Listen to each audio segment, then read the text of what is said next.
तर देवचाराचं माझ्या मामाने मला सांगितलेलं होतं. देवगड तालुक्यामध्ये गडीतामाने गाव आहे. बरं.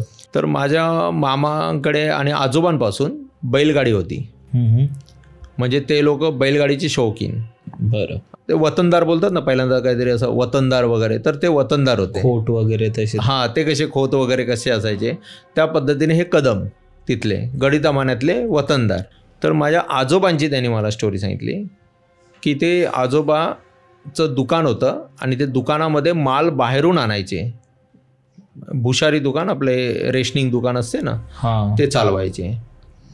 आणि त्या दुकानावरती माल बाहेरून आणायचे. ते बाहेरून आणताना रात्रीचे 12-12, 1-1 वाजायचे.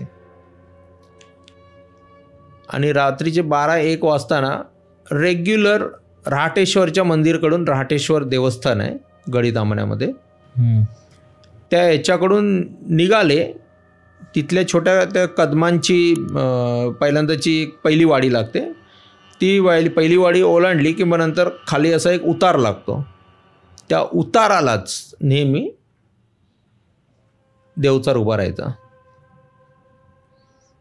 यायचा आणि नेहमी यांच्या गाड्या अडवायच्या. यांच्या एकटी गाडी नसायची, 2-3 गाड्या सोबत असायचे माल घेऊन. 2-3 गाड्यांमध्ये सुद्धा देवचार समोर यायचा.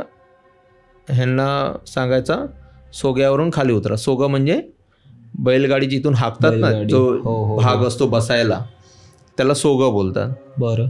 तर ते सोग्यावरून खाली उतरा असं सांगायचं. आणि ह्यांना माहिती आहे सोग्यावरून खालती उतरला की आपला दी एंड झाला. म्हणजे देवचाराचं असं पद्धत आहे की जोपर्यंत तुम्ही रथावरती बसले आहेत ना, तुम्ही त्याच्या वाटेला आणि त्याच्या वेळेमध्ये जर तुम्ही क्रॉस होत आहे सारखे, तर देवचार तुम्हाला 100% मारणार आहे. पण जर तुम्ही रथावरती बसलेले आहेत, रथाला देवाचं स्वरूप आहे. म्हणजे ते श्रीकृष्णाचा रथ मानला जातो ना, बैलाचा असून दे नाहीतर मग तुमचा घोड्याचा रथ असून दे, वाहन त्याच्यावरती तुम्ही असतात ना, तर ह्या एंटिटीज, ह्या शक्तीच तुम्हाला काही करत नाही असं मान्यता आहे, असं बोललं जाते. आणि त्याप्रमाणे खरोखरच त्यांना काही केलं नाही त्याच्यामध्ये. आणि ते तंबाखू घेणं, चुना मळून वगैरे तंबाखू घेणं असं देवचाराने केलेलं आहे त्यांच्यासोबत असं. आणि ही जी गोष्ट आहे ती सेम आमच्या त्याच्यानंतर त्यांचे वडील म्हणजे माझे आजोबा गेल्याच्या नंतर आमच्या मामांसोबत पण झालेल्या आहेत ह्या सेम टू सेम गोष्टी. म्हणजे अशा प्रकारे हे देवचार स्वरूप कोकणामध्ये किंवा इतरत्र पण कुठे असेल राखणदार म्हणून स्वरूपामध्ये, पण कोकणामध्ये देवचार या नावाने तिथे प्रसिद्ध आहे.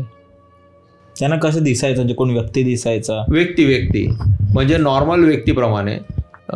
अगदी जर स्वरूप सांगायचं जर झालं तर त्यांनी आम्हाला जे वर्णन त्यावेळेला जे केलेलं होतं की देवचाराच्या इथे ललाटमध्ये हे भरलेलं असायचं, खंडोबाचा जसा भंडारा असा आपण हे काय ते खंडोबाचा असा हे लावतो ना आपण, तो नाम बरोबर 3 बोटांचा, तसा पिवळा हे लाल टिळामध्ये.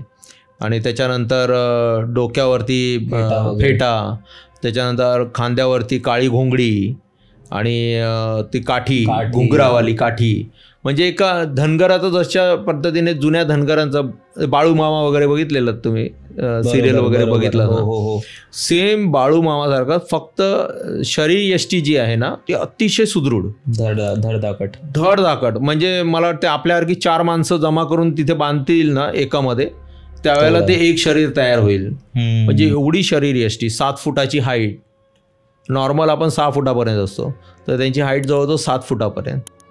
म्हणजे एवढ्या उंचीचा धडधाकट माणूस, माणसासारखा माणूस तुमच्यासमोर उभा राहतो. ते देवचार.